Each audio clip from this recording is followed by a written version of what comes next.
Les éditions Télème présentent un enregistrement intégral de Prisonnier du désert d'Olivier Dubois, lu par Samuel Roussel-Ayatou.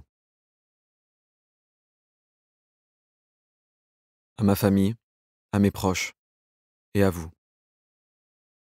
Les défis rendent la vie intéressante. Les surmonter lui donnent un sens. Joshua J. Marine. Chapitre 1. Parfum d'ambiance.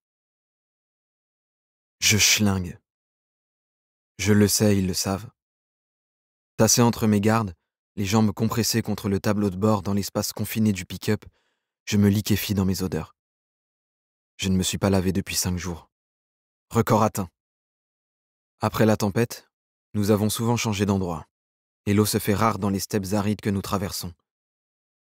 Le peu que nous avons sert principalement à étancher la soif, à la cuisine et à leurs ablutions. Le boubou que je porte, lavé 5 jours auparavant, a viré du beige clair au marron pâle. C'est un livre ouvert, maculé de taches, de crasses et de souillures, qui raconte en dégradé le périple de ces derniers jours. Je ne contrôle rien, et certainement pas mon odeur. Dans cette nouvelle vie d'otage, la saleté, le manque d'hygiène quotidien sont une autre violence. Un coup de bélier dans l'estime de soi qui ronge insidieusement ma résistance mentale. Dans la fournaise du pick-up, je sombre, m'affaissant sur le tableau de bord. Le choc sourd de ma tête amorti par mon chèche me réveille. J'émerge dans l'opacité de mes lunettes scotchées de noir. Le véhicule file à vive allure sur la piste cahoteuse. Quelques minutes plus tard, je sombre à nouveau et retombe lourdement sur l'épaule du chauffeur qui me repousse. « Mais tu dors là ?» ?»« Oui, désolé. Entre la vue, les conversations passionnantes et le confort, difficile de ne pas sombrer dans le sommeil. » Il laisse échapper un rire bref, surpris par l'insolence de la pique. L'horloge du pick-up indique 14 heures. L'effort pour déchiffrer l'heure est intense. Je n'ose pas bouger trop la tête pour ne pas trahir le fait que je parviens à voir une petite partie de mon environnement. Le talkie grésille, le conducteur saisit le récepteur. Une conversation en tamashek s'engage, couverte par le puissant vrombissement du V6 qui avale la piste dans un vacarme mécanique. Les mots s'évanouissent dans le bruit ambiant. Directement après l'échange, le Touareg effectue une embardée et change de direction. Je suis stupéfait par sa capacité à se repérer dans ce paysage monotone. Pourquoi avoir tourné ? Dans le désert, tout se ressemble, comment sais-tu où tu vas ? Je connais bien, c'est tout. Comme toi à Paris. Tu sais t'orienter dans ta ville, non ? Oui, mais il y a des panneaux, des rues, des bâtiments. Ici, il n'y a rien. Tu connais bien toute la région de Kidal et le nord du Mali ? Oui, toute la partie nord du pays. Un peu le Niger et la Libye. Sa réponse me laisse songeur. J'imagine la difficulté que j'aurais à me repérer dans les immenses territoires qu'il évoque. Le véhicule ralentit. Il gare le pick-up sous l'ombre d'un arbre touffu. Son compagnon saisit son fusil d'assaut Kalachnikov. « Nous avons quelque chose à faire ici. Tu vas t'asseoir de l'autre côté et regarder dans la direction opposée. » Un de ses comparses me tire sans ménagement, mais je me dégage fermement. « Hé, doucement, je peux me débrouiller. » Je mets pied à terre d'un pas incertain. « Je peux enlever mes lunettes ? » ?»« Oui, mais fais-le rapidement et regarde dans cette direction. » Je sens la nervosité s'installer parmi eux. Au loin, un bruit de moteur se rapproche. Un véhicule arrive et s'arrête près de nous. Je jette un coup d'œil furtif et aperçois 2 inconnus en boubou bleu qui en descendent. Ils ne semblent pas vouloir venir à notre rencontre. L'un fait un signe à notre chauffeur qui s'avance vers eux, tandis que je reste assis, malgré l'envie pressante de me dégourdir les jambes après avoir passé des heures dans le pick-up. Mes gardiens ne me lâchent pas du regard. Ils semblent indifférents à la rencontre qui se déroule. Une chose est sûre, nos visiteurs ne tiennent pas à ce que je les vois. Pourtant, ils ont le visage enturbané, ne laissant apparaître dans leur visière de tissu que des regards impénétrables. L'attente est longue. Le chauffeur finit par revenir, discute brièvement avec son compagnon qui, à ma grande surprise, prend ses affaires et part avec les 2 inconnus. Je me réjouis, vu le gabarit moins massif de son remplaçant, d'avoir un peu plus d'espace sur mon siège dans le pick-up. Au crépuscule, nous nous arrêtons à quelques dizaines de mètres d'une cabane sommaire, ressemblant à une yourte kirghize faite de briques et de brocs qui se découpe dans l'obscurité naissante au centre d'une vaste aire terreuse. Inhabitée, elle projette face à nous son ombre sous la lumière de la lune. Sa lourde porte en métal, rivetée de haut en bas de fils de fer pour en permettre l'ouverture et la fermeture, ne semble attendre que d'être poussée. Étrangement, alors que je m'apprête à pénétrer à l'intérieur, le chauffeur m'invite à m'installer dehors. En mission, nous ne dormons pas à couvert. C'est plus sûr, justifie-t-il laconiquement. J'étale ma natte non loin de la cabane, m'allonge, épuisé, et m'absorbe dans la voûte étoilée. Au milieu de la nuit, je sursaute. Un motard apparaît, un touareg élancé, dont la voix étonnamment douce et presque efféminée résonne dans la nuit. Peut-être une femme a-t-elle rejoint mes geôliers? Je retiens un instant ma respiration, intrigué, avant de chasser cette idée absurde de ma tête. Je passe la nuit sur une couche de terre fine et craquante qui cède comme une croûte à la moindre de mes contorsions. Nous traçons la route, telle une ligne éphémère au travers des étendues désertiques qui s'étendent à perte de vue.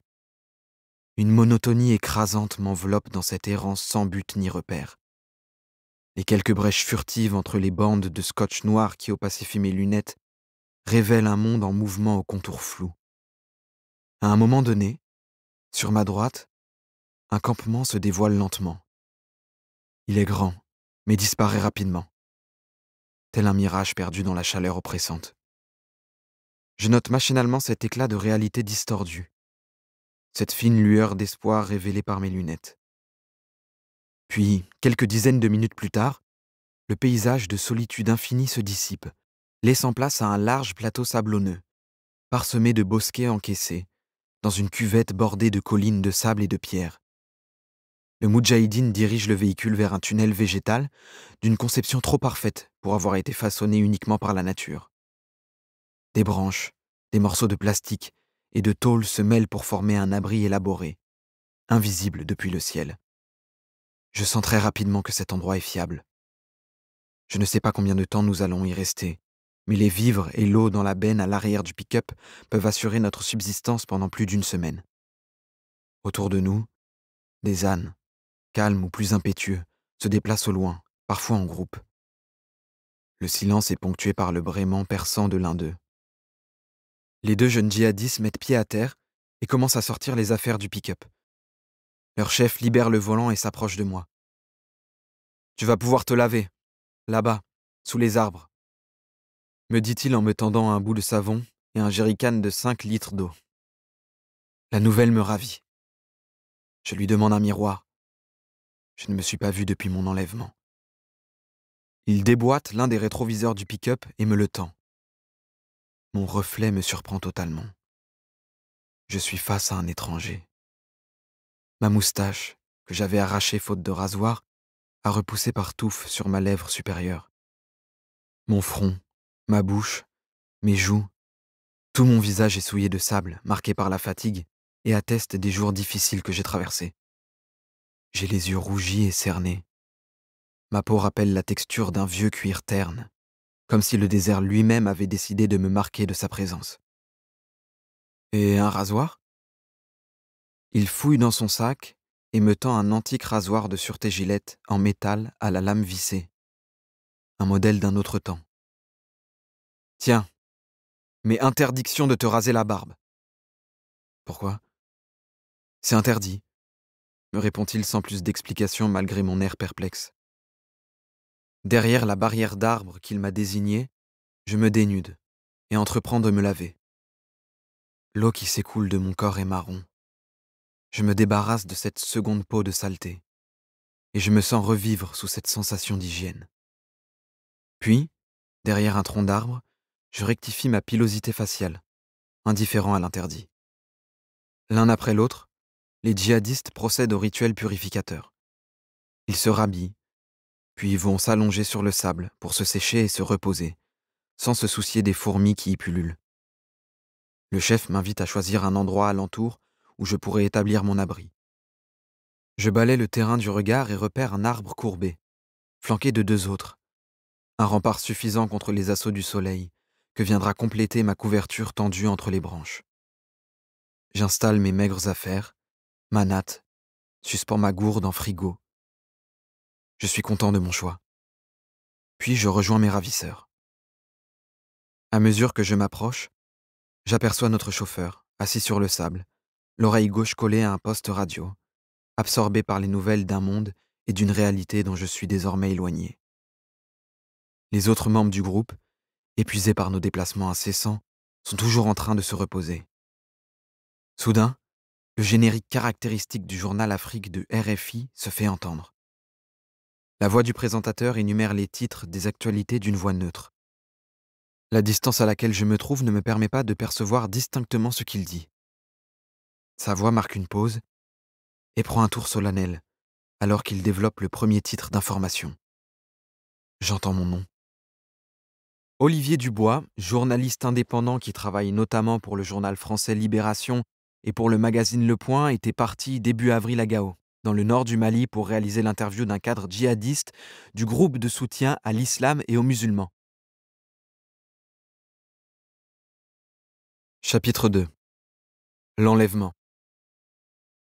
Abdallah Agal-Baka, 3A, est une de ces ombres énigmatiques et insaisissables que l'on trouve dans le paysage djihadiste sahélien. Les informations sur ce quadragénaire haut commandant du JNIM, groupe de soutien à l'islam et aux musulmans, la branche sahélienne d'Al-Qaïda, sont aussi rares que précieuses. Issu d'une famille de notables Touaregs d'Aoussak, il appartient à une lignée de marabouts dont l'influence s'étend jusqu'aux plus hautes sphères de la République malienne. Certains membres de sa famille ont même siégé à l'Assemblée nationale. Les rares descriptions de lui qui circulent évoquent un homme de taille moyenne et mince, arborant une fine moustache, une barbe et des lunettes cerclées qui lui donnent davantage l'allure d'un intellectuel que d'un chef de guerre. Il a fait ses études en Libye, en arabe, et serait féru de droit islamique. Derrière le lettré se cache l'expert en informatique et en conception d'engins explosifs improvisés. Mais c'est surtout son rôle dans la guerre intestine qui oppose le JNIM à l'État islamique dans le Grand Sahara, EIGS, qui retient mon attention depuis plusieurs mois. Il est la tête de pont de l'organisation djihadiste dans la zone. Sa katiba a payé un lourd tribut dans les affrontements contre le IGS. Ce conflit meurtrier et peu médiatisé, dans les régions du Ménaka, Gao et du centre du pays, a pris de l'ampleur. Les affrontements entre les deux groupes djihadistes poussent des milliers de civils sur les routes de l'Exode. C'est pour documenter cette réalité que Souleymane, mon fixeur et capteur d'ambiance dans la zone, a servi d'intermédiaire. J'avais initialement proposé à Abdallah Agal-Baka, via Souleymane, une interview à distance. Une dizaine de questions, écrites ou audio, traduites en arabe. Agal-Baka avait décliné, insistant pour une rencontre en personne. J'avais alors exigé une lettre d'invitation officielle, garantissant mon acheminement et mon retour en sécurité, que j'avais finalement obtenu après plusieurs semaines d'échanges. Dans ce métier, il y a parfois ce moment où l'on doit lâcher prise, faire un pas dans l'inconnu pour décrocher l'information qui compte. Cette fraction de seconde où l'on accepte de perdre le contrôle pour obtenir le sujet qui nous échappe. L'interview a été calée pour ce jeudi 8 avril 2021, 14 h. 45 minutes d'entretien pour questionner ce chef djihadiste, dans un appartement mis à disposition à Gao par Hamada Agal-Baka, son frère. Je sors de la chambre sur la pointe des pieds. Déborah et les enfants dorment encore. Bamako s'éveille déjà. L'air est lourd, chargé de la poussière ocre soulevée par les premières motos et voitures. Je marche le long d'une avenue au bitume déjà tiède dans le tumulte matinal du quartier de Faladier. Je haile un taxi. Direction l'aéroport international Modibo Keïta. Le chauffeur me jette un regard dans le rétroviseur. Probablement intrigué par ce noir qui parle comme un toubab, pressé de si bon matin. Le trajet se fait dans un silence ponctué par le ronronnement du moteur et les klaxons lointains.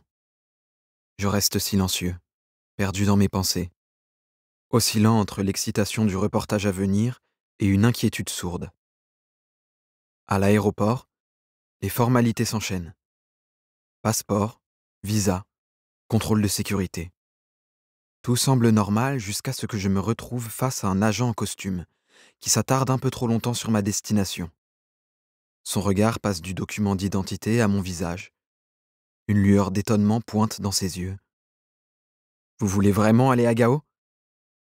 Sa question résonne comme un avertissement, mêlé d'incrédulité. Je choisis de l'ignorer. Oui, dis-je, le plus naturellement du monde.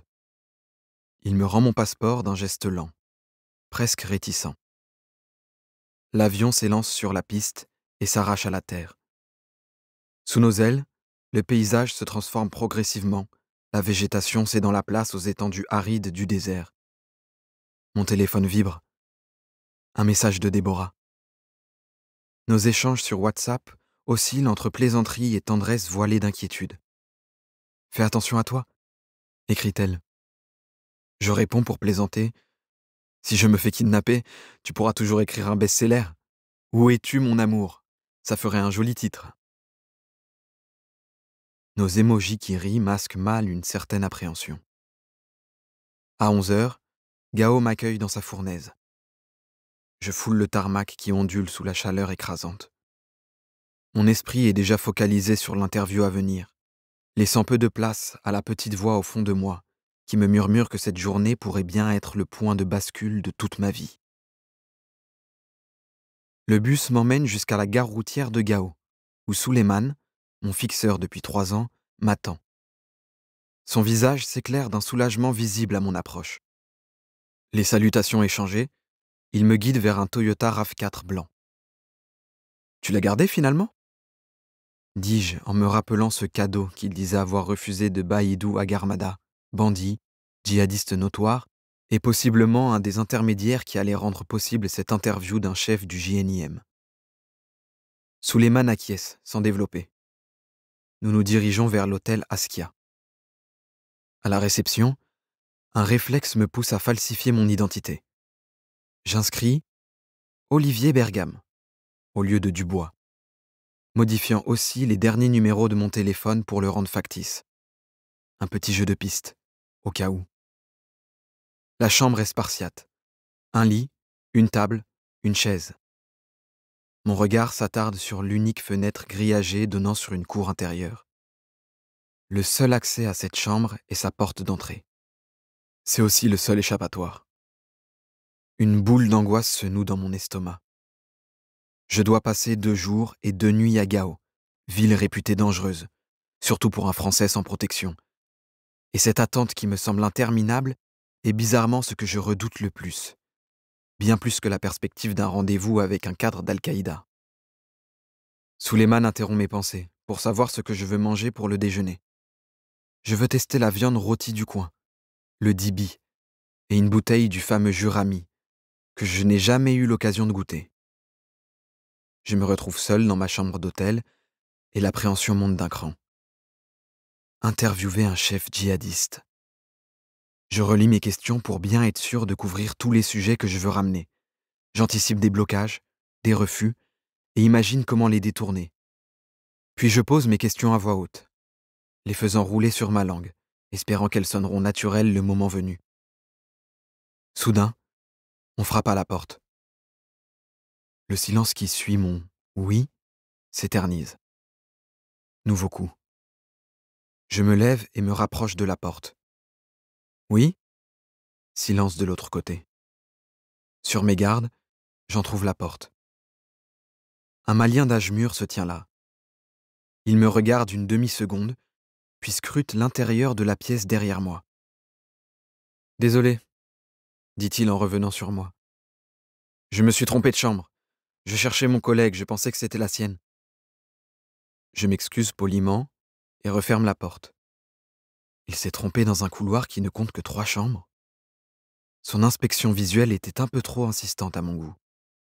Quelque chose ne colle pas chez cet homme. Je chasse l'incident de mon esprit et me replonge dans mes notes.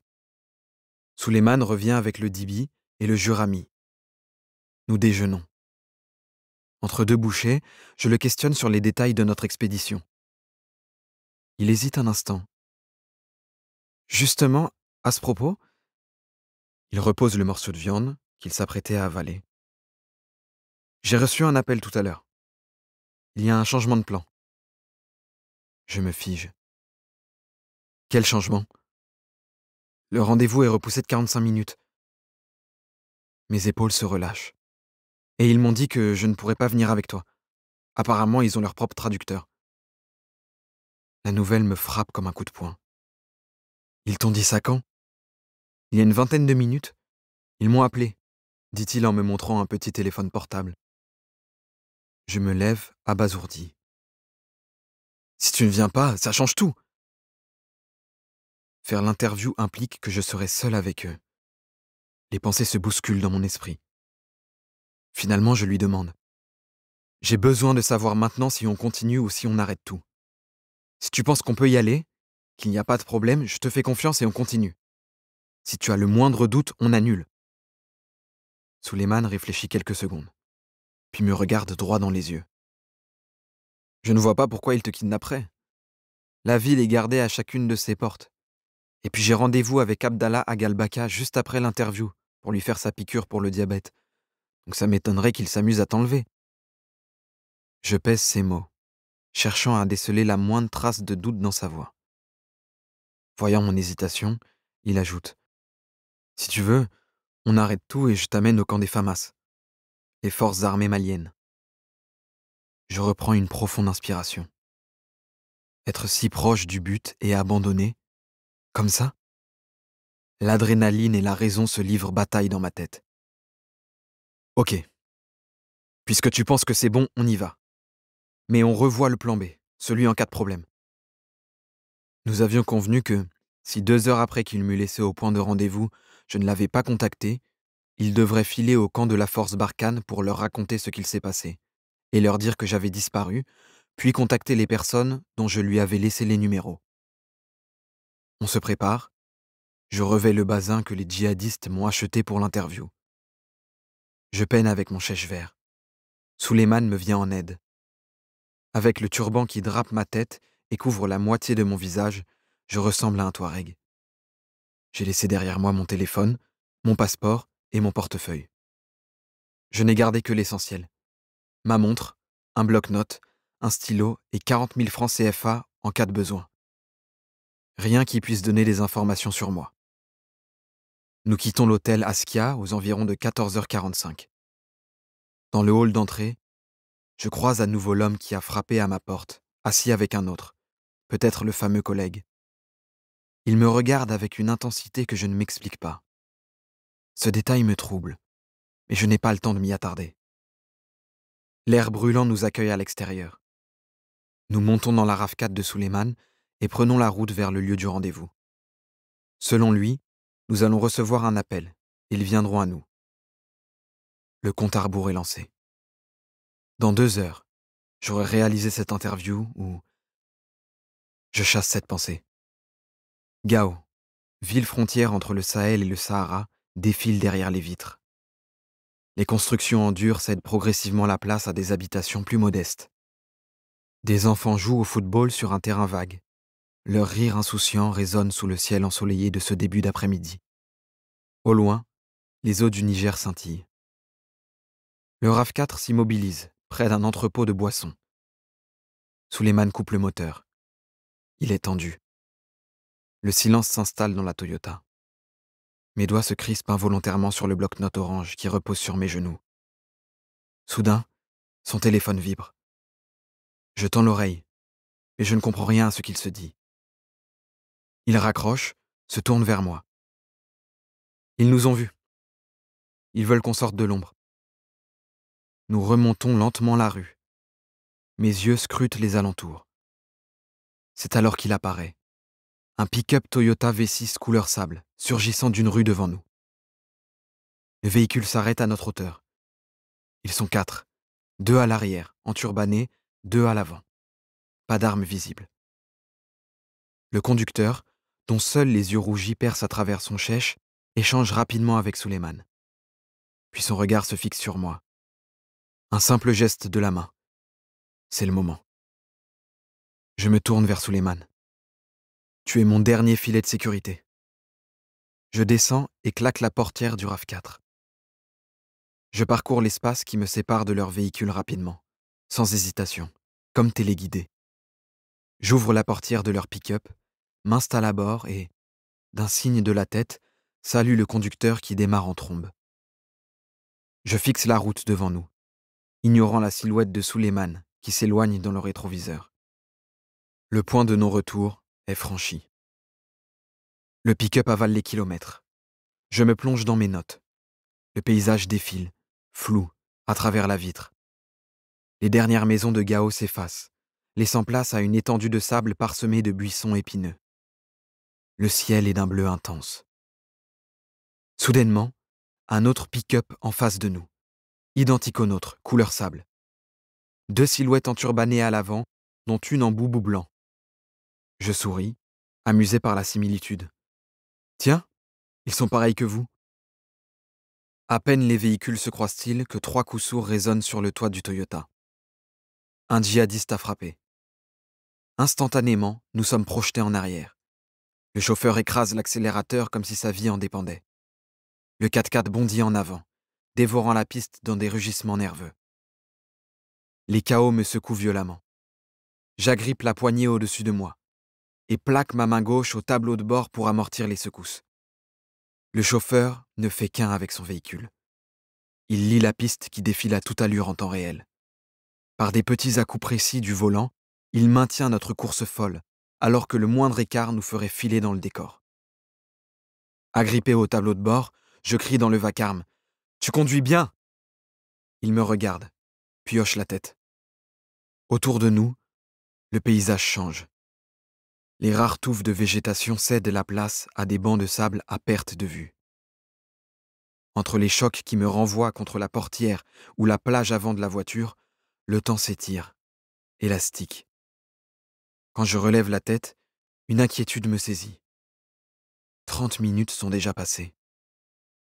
Quand arrivons-nous ? Le conducteur gesticule en baragouinant des bribes de français entrecoupées de tamashek. Il fait rouler à plusieurs reprises sa main en avant, comme pour me décrire quelque chose qui vient après. Je hoche la tête, peu convaincu. Plus le temps passe, plus les questionnements affluent. Je pense à Souleymane, à notre accord. 2 heures. J'indique d'un geste la montre à mon poignet, puis place ma main en porte-voix. Souleymane! Je lève 2 doigts. 2 heures! Puis pointe mon doigt sur ma poitrine à l'opposé de notre route. Gao! Le Touareg mime un téléphone avec sa main et réitère son geste, que j'interprète comme « après ». Il va l'appeler après ? Je me force à me concentrer sur autre chose, mais rien n'y fait. Les doutes s'insinuent. Le temps continue de filer. Nous dépassons largement la durée prévue pour l'interview. Mon esprit s'emballe, cherchant des explications rationnelles. Des précautions supplémentaires ? Un lieu plus éloigné ? Peut-être l'interview aura-t-elle lieu en fin d'après-midi, ou même en soirée ? Pour des raisons de sécurité, ils me ramèneront à Gao au petit matin. Je m'accroche à cette idée. Demain matin, ils me déposeront à Gao. Souleymane viendra me chercher. Tout ira bien. Le pick-up continue sa course effrénée. Le soleil descend lentement vers l'horizon, teintant le désert de nuances orangées. Chaque kilomètre parcouru m'éloigne un peu plus de tout ce que je connais, tandis qu'une incertitude grandissante s'empare de moi. Nous roulons depuis plus de 3 heures quand le pick-up ralentit puis s'immobilise. Des voix, des mouvements. Ma portière s'ouvre brusquement. Un homme, le visage masqué par un chèche noir ouvert sur des yeux injectés de sang, tend les mains vers moi. Je sursaute et recule instinctivement. Son regard se durcit, incompréhensif. Qu'est-ce qui se passe ? Je ne t'ai rien fait et tu as peur. Il baisse mon chèche sur mes yeux. Aveuglé, je sens des mains qui me tirent hors du véhicule. Plusieurs voix m'entourent. On me dépouille. Ma montre, mon bloc-notes, mon stylo, mes chaussures, mon boubou. Je me retrouve nu. Je réagis comme un automate, trop surpris pour parler ou me défendre, paralysé par cette violence soudaine. Quelqu'un place dans mes mains de nouveaux vêtements. Il n'y a pas de slip ou de caleçon. Je les enfile maladroitement. Puis, on me guide fermement, Une nouvelle portière s'ouvre. On m'installe à l'avant d'un véhicule. La portière conducteur s'ouvre. Ne t'inquiète pas. Si ta famille et ton gouvernement font ce qu'il faut, tu seras libéré rapidement. Un homme se glisse derrière le volant et démarre. Tout se passe si vite. Un deuxième s'installe sur ma droite et claque la portière. La voiture s'élance. La réalité me frappe de plein fouet. Je viens de me faire enlever, après m'être jeté dans la gueule du loup. J'accuse le coup. Dans la voiture, après avoir fait mine de voir comment j'allais, mes ravisseurs entament un interrogatoire, empreint de suspicion. Suis-je un agent de Barkhane? Un militaire? La question me surprend. Je suis journaliste, j'affirme, la voix tendue par l'urgence de me faire comprendre. Je sens qu'il ne me croit pas. L'un d'eux prétend connaître mes articles, qui sont selon lui l'expression de la voix de la France. Je sais à présent qu'il ment. Ils n'ont pas lu mes articles. Ils prêchent le faux pour savoir le vrai. Une chape d'angoisse m'étreint. J'ai peur que cette méprise me coûte la vie. Qui êtes-vous? Je demande enfin. Al-Qaïda, répondent-ils. Un étrange soulagement m'envahit.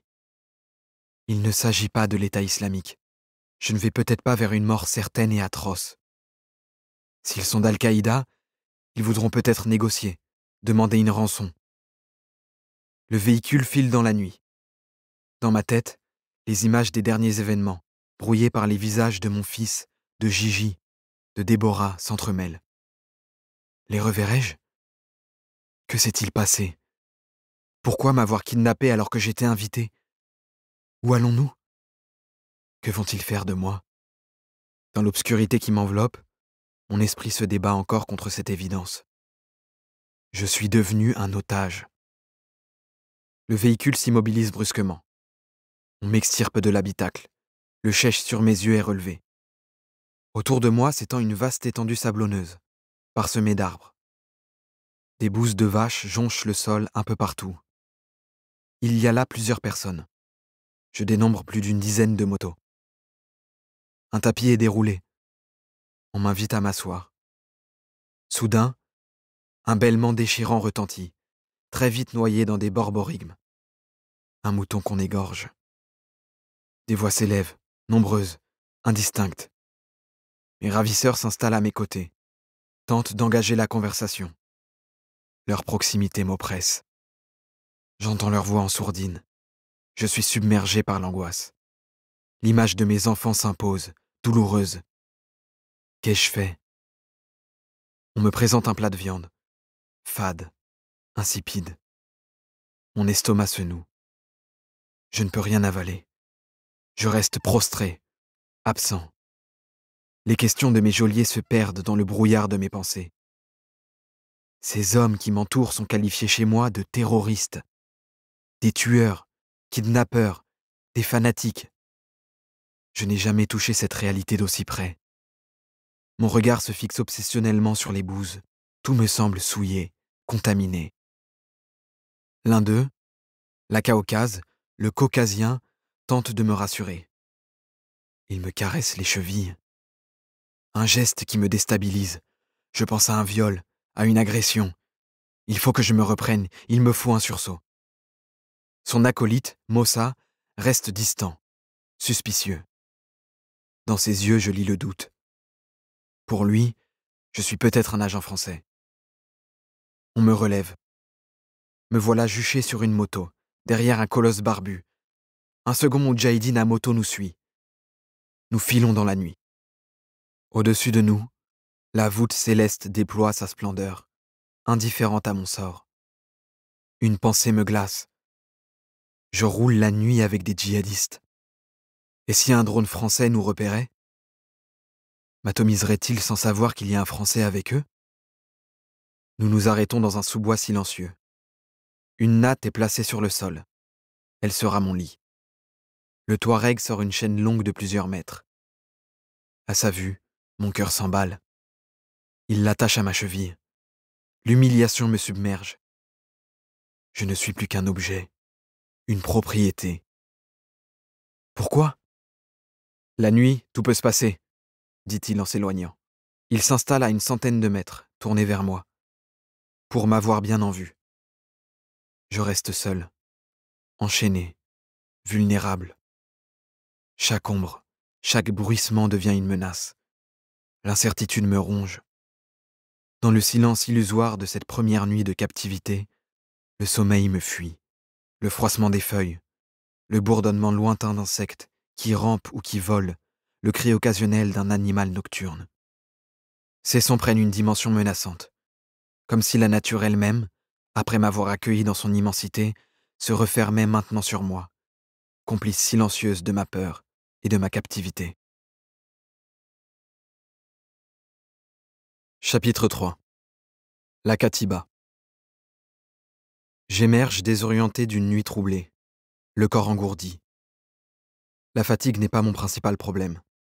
C'est plutôt l'angoisse qui me paralyse. Que me réserve cette journée? Les deux moudjahidines, levés aux aurores, s'affairent autour d'un feu de camp. L'un d'eux positionne une théière en métal sur les braises. La fumée s'élève dans l'air frais du matin. Soudain, le grondement d'un moteur retentit, et un pick-up émerge des sous-bois, enveloppé d'un linceul de poussière.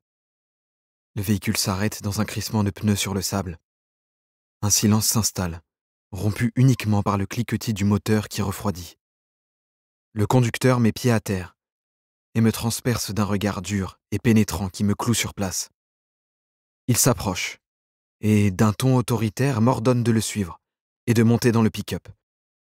Je m'exécute, le cœur cognant contre ma poitrine. Un lourd silence pèse dans l'habitacle. Les mains crispées sur mes genoux, je fixe le paysage écrasé de soleil, m'efforçant de garder mon sang-froid. Après une vingtaine de minutes, le véhicule stoppe. Des ordres claquent en tamashek. Un des hommes me pousse vers une zone ombragée, m'intimant de m'asseoir. Tapi dans l'ombre, je scrute leurs allées et venues, essayant d'anticiper ce qui va suivre. Ils se hâtent pour dresser une large toile de tente brune, entre plusieurs arbres serrés, hérissés de piquants qui se dressent comme autant de défenses partout autour de nous. Cette végétation impénétrable et épineuse me rappelle chaque seconde que je ne suis pas le bienvenu. « Approche !» m'ordonne l'un des djihadistes. Prudemment, je m'avance vers lui. « On m'appelle Abou Youssouf », déclare-t-il. Il me désigne du doigt l'ombre projetée par la toile. « Toi, tu passeras par ce côté-là pour rentrer sous la tente.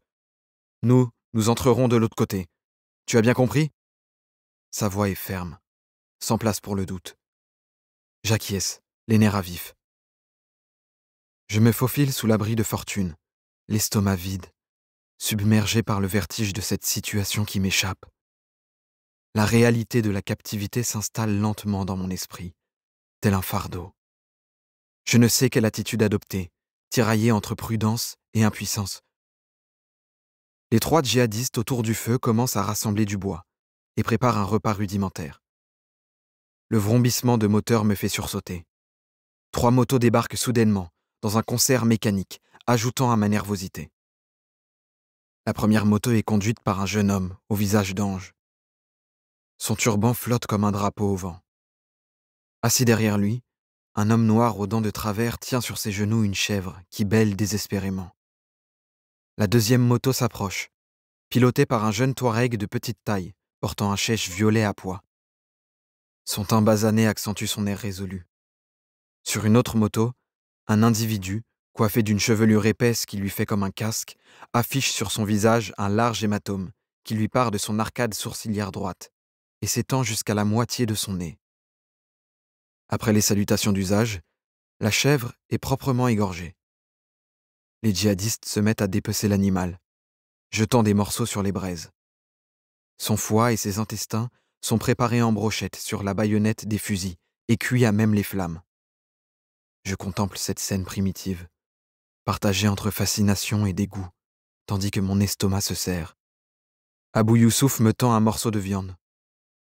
Je murmure un remerciement avant de commencer à manger. La viande a une saveur inattendue, étonnante.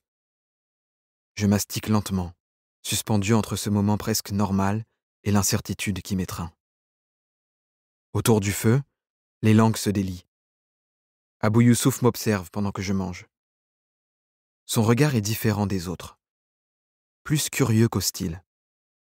Après un moment, il me demande d'où je viens, qui je suis. Sa question me surprend. Ils ne savent donc rien de moi?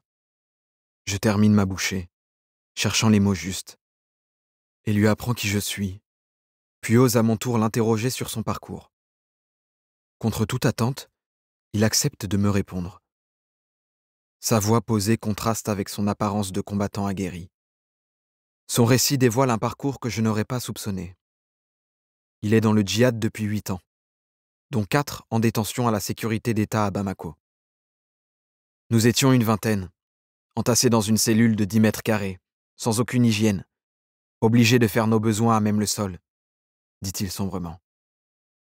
Je repense à ce Malien rencontré l'année dernière, impliqué malgré lui dans une attaque djihadiste meurtrière. Emprisonné par la sécurité d'État, SE, il m'avait confié les sévices endurés pendant sa détention. Nous traitons mieux nos prisonniers que la SE, lâche Abou Youssouf, un demi-sourire aux lèvres. Les détails de sa détention résonnent dans ma tête. Sans réfléchir, je lui pose la question qui me brûle les lèvres. Après avoir subi ces tortures, tu n'as jamais songé à abandonner le djihad? À vivre une vie normale? Il secoue la tête, balayant d'un geste ce qui me semble être une évidence. Non, c'est ça, la vraie vie. Sa conviction me désarme. Le repas expédié, on m'ordonne de regagner mon espace, sous la toile de tente. Peu de temps après, un jeune moudjahidine, au trait juvénile, se présente. Je m'appelle Farok.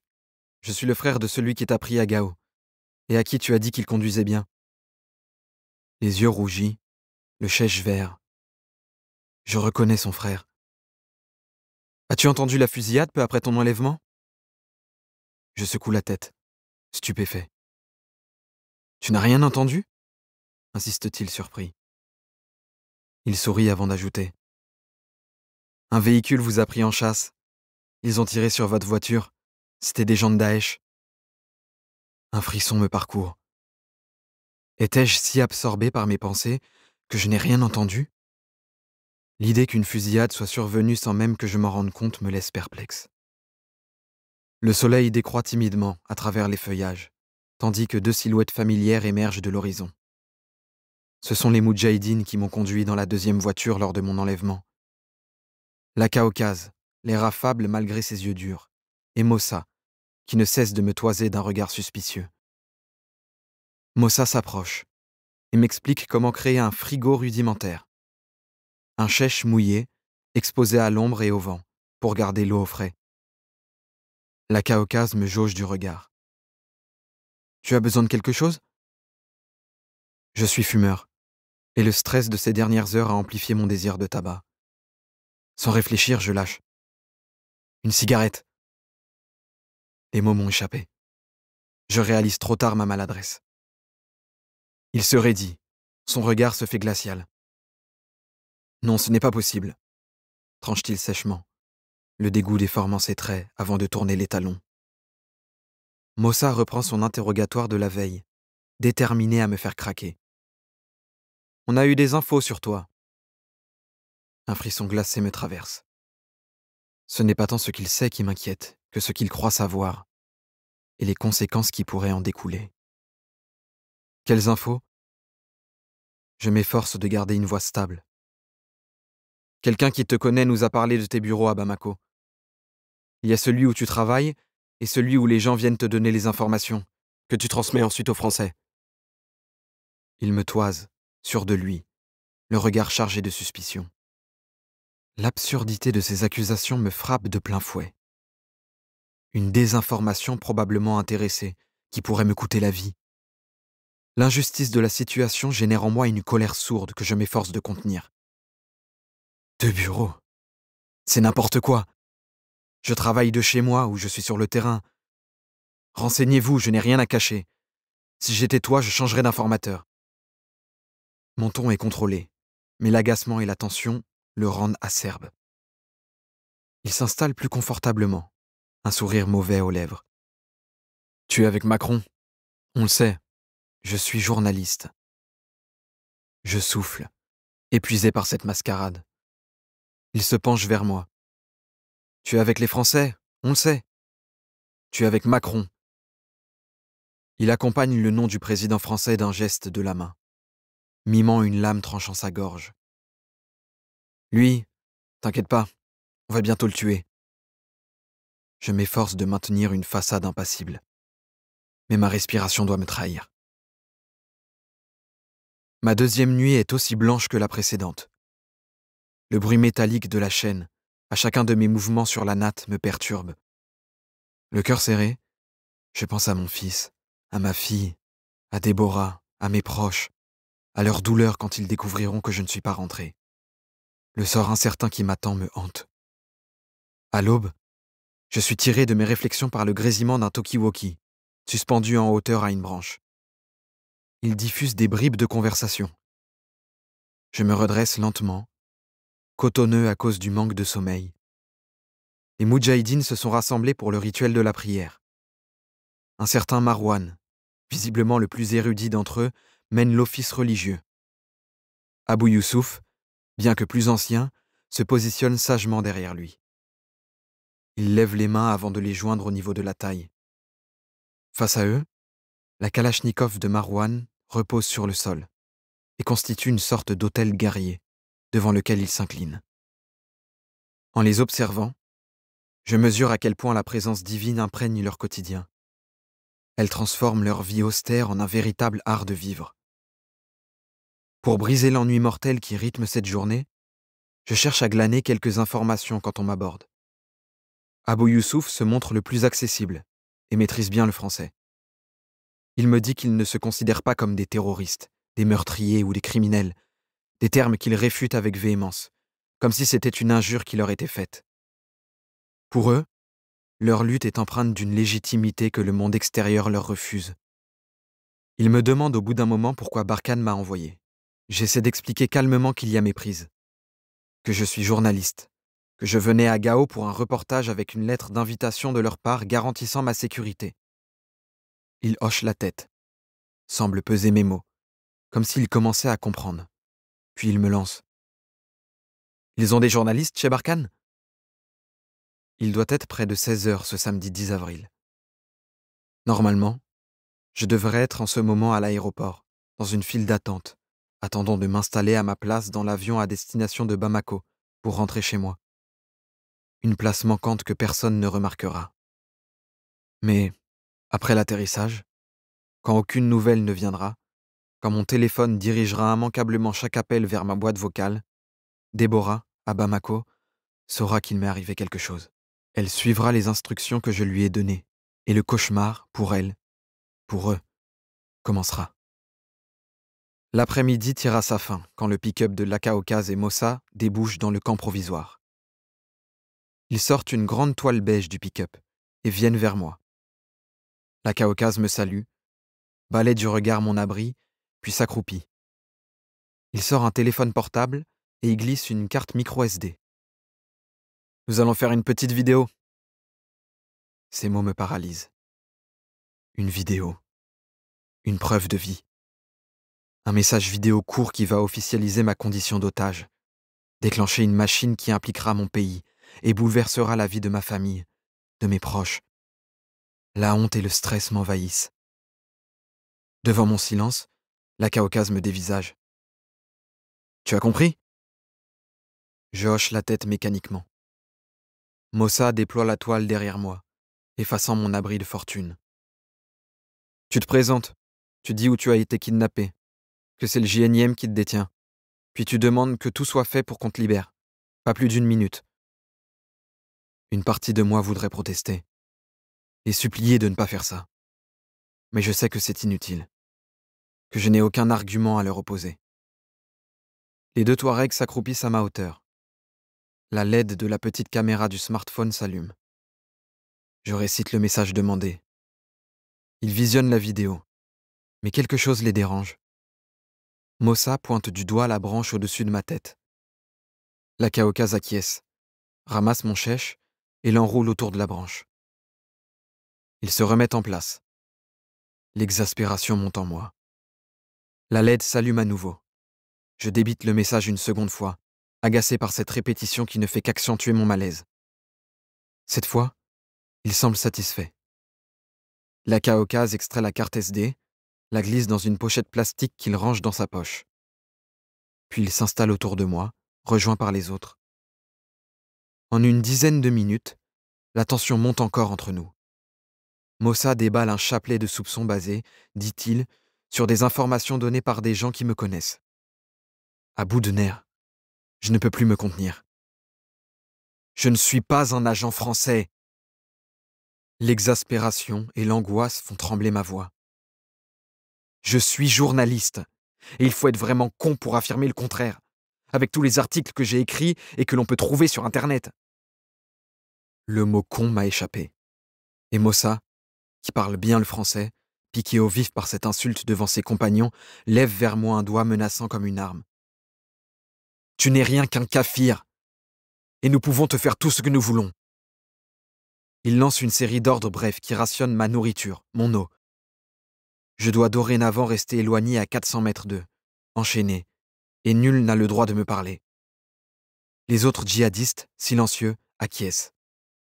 Il se lève, me foudroyant du regard, dit quelque chose en tamashek et sort de l'abri, suivi par la Caucase. Il démarre en trombe et quitte le camp. Un silence relatif s'installe. Je regrette amèrement mes paroles irréfléchies et me demande ce que l'avenir me réserve désormais. Le lendemain matin, après s'être entretenu avec Farok, Abou Youssouf quitte le camp à moto. Je m'approche de Farok, qui parle français contrairement aux 4 autres. Je le salue et tente d'engager la parole malgré l'interdiction de Mossa. En évoquant son frère, le chauffeur du pick-up qui m'a kidnappé à Gao, il se livre peu à peu. Étudiant, il n'était pas destiné à devenir djihadiste. Le djihad a commencé avec son grand frère, qui a ensuite convaincu ses cadets de le rejoindre. Farok et son deuxième frère, noir de peau. J'apprends aussi qu'Abou Youssouf est son cousin. Avant, je croyais que c'était une arnaque, confie-t-il. Cette réponse inattendue pique mon intérêt. Et maintenant, c'est quoi? C'est faire partie d'un grand projet. C'est réaliser la volonté d'Allah. Il y a beaucoup de moudjahidines ici. Il y en a de plus en plus dans le pays, dit-il avec une certaine fierté. Tu ne crois pas que c'est aussi dû au manque de travail? Parce qu'il n'y a rien? Que devenir djihadiste, c'est surtout rejoindre une organisation qui offre un statut, de l'argent, du respect. Si la région se développait, avec des routes et des emplois, les gens préféraient avoir un salaire plutôt que de risquer leur vie en brousse. Il garde le silence. Je sens que mes mots l'ont peut-être touché, mais impossible d'en être certain. Je le relance doucement. Depuis quand es-tu moudjahidine? Ça fait 2 ans maintenant, dit-il en s'accroupissant pour ramasser de petits morceaux de charbon épars sur le sol, qu'il pose sur un tas non loin d'une mini-théière en métal. Et durant ces 2 années, tu as participé à des attaques? Je poursuis sur un ton artificiellement désintéressé. J'étais à l'attaque du camp de Tarquinte. J'ai été à la guerre, répond-il simplement. Donc tu as déjà tué? Oui. Son détachement est déconcertant. Mais je ne sais pas combien. Comment ça? Quand tu es là-bas, tu tires. Tu ne sais pas combien de balles ont tué de personnes. Des fois tu vois, des fois non, c'est la guerre. Je l'observe préparer méticuleusement son thé. À 20 ans à peine. Cet ancien étudiant gère maintenant un otage pour une organisation terroriste qui fait trembler les services de sécurité du monde entier. Ces conversations, aussi modestes soient-elles, réveillent peu à peu mon instinct journalistique, mis en sommeil par ma nouvelle condition d'otage. Au-delà de ma captivité, la possibilité d'une autre forme de reportage commence à se dessiner. Je regagne Manat, passant de longues heures à ne rien faire, assis ou allongé dans l'air brûlant. Mes ravisseurs occupent le plus clair de leur temps allongés à l'ombre, à manger, boire du thé et prier, à moins qu'une mission ne vienne interrompre cette monotonie. Je commence à peine à me faire au rituel du camp quand 2 moudjahidines arrivent dans un pick-up blanc chargé d'eau et de provisions. La vue des boîtes de biscuits qu'ils déballent me réconforte. S'ils prévoient de me nourrir, c'est qu'ils ne comptent pas m'exécuter dans l'immédiat. Cependant, je suis convaincu que ma présence ici ne peut être qu'un malentendu. J'avais une lettre d'invitation pour rencontrer ce haut cadre du JNIM. Cette Katiba ne savait probablement pas que j'étais invité par sa hiérarchie. Ils avaient juste saisi l'opportunité d'enlever un Français. Je décide donc de demander aux nouveaux venus du papier et un stylo. Je leur explique que j'aimerais écrire une lettre à leur chef. L'un des djihadistes, intrigué, me tend tout de même un bloc-notes. Mon bloc-notes, celui qu'on m'avait pris lors de mon kidnapping. Plusieurs pages ont été déchirées. Celles des questions que je destinais à Abdoulaye à Galbaka. Je rédige une lettre de 3 pages, dans laquelle j'explique qui je suis, ce que je suis venu faire à Gao. Je rappelle l'invitation qui m'a été faite. J'en appelle au respect de la parole donnée et de la liberté de la presse. Enfin, j'ose une requête qui pourrait sembler folle. Une interview, non pas d'Abdoulaye et Galbaka, mais du destinataire de ce message, Iyad Agrali, l'émir d'Al-Qaïda du Sahel lui-même. Farok, surpris par mon audace, me demande de lui lire la lettre à haute voix. Une fois ma lecture achevée, il me lance, avec un mélange d'amusement et de sérieux. « Je ne te vois pas rester longtemps parmi nous. » Je confie ma lettre aux djihadistes qui ont apporté les provisions, espérant qu'elles parviennent à leur chef. Les jeunes djihadistes qui me gardent semblent totalement dédiés à leur cause. Ils se voient comme les héritiers d'Oussama Ben Laden, leur plus grand héros. L'un d'eux me déclare avec emphase. La promesse du paradis efface l'idée de la mort. Marwan, qui perçoit ma curiosité, freine l'ardeur de ses compagnons à répondre à mes questions. Ce jeune Touareg, plutôt réservé, est le fils d'une famille très pieuse qui abhorre les infidèles. Il est de Talatay, le fief d'Abdoulaye à Galbaka. Il a passé 14 années dans les écoles coraniques et quelques-unes dans celles de la République du Mali. Il dirige le groupe sur le camp. Sa connaissance parfaite du Coran lui vaut le respect de tous. Son petit frère de 19 ans fait aussi partie de la bande. Ses notions d'anglais trahissent un passage sur les bancs de l'école classique, avant de rejoindre le sentier d'Allah. Peu à peu, mes questions se heurtent à un mur de silence. Malgré cela, un motif de contentement illumine cette fin de journée. Farok m'informe qu'à partir de cette nuit, je ne serai plus enchaîné. « C'est bon, on te fait confiance », me dit-il simplement, laissant une légère touche d'optimisme s'installer dans mon esprit. La nuit venue, allongé sur ma natte, je contemple la voûte céleste qui brille d'une beauté ensorcelante au-dessus du couvert végétal dense qui nous dissimule. C'est l'heure où les angoisses reprennent leur droit. Les questions sans réponse tournoient dans mon esprit, tandis que les insectes, infatigables, rampent sous mes vêtements et me harcèlent de leurs piqûres. L'épuisement finit par l'emporter sur mon anxiété. Note. Recette personnelle pour supporter la captivité. Le sport pour rester en forme et se renforcer physiquement, mais aussi mentalement. Il faut organiser ses journées, rester actif, conserver des habitudes, contribuer quotidiennement, si possible, à son confort, son bien-être. Un état d'esprit. Je n'ai rien fait de mal, j'ai été kidnappé par intérêt. Ce sont donc eux qui ont besoin de moi. Pas d'esprit de soumission. Conserver son intégrité, ses opinions, sa façon de penser, s'immerger dans sa vie passée, imaginer le futur. Penser en journaliste, avoir la volonté d'en apprendre plus sur cette organisation de l'intérieur. L'inaction me ronge. Chaque journée passée sur cette natte affecte un peu plus mon moral. Je redoute que ces longues heures à ressasser ma condition me fassent sombrer dans la dépression. Ma première décision est de mettre ce temps forcé à profit. Le Bagua-Jang, cet art martial interne que je pratique épisodiquement depuis des années, doit devenir ma discipline quotidienne. Il demande du temps, de la patience, une pratique assidue pour que le corps comprenne et intègre les principes et la mécanique de ce style. Même si je veux croire à un dénouement rapide, j'ignore combien de temps tout cela durera. Ces longues journées de captivité m'offrent paradoxalement l'occasion de m'y consacrer pleinement. Chaque progrès, même infime, sera une victoire personnelle qui viendra renforcer mon mental.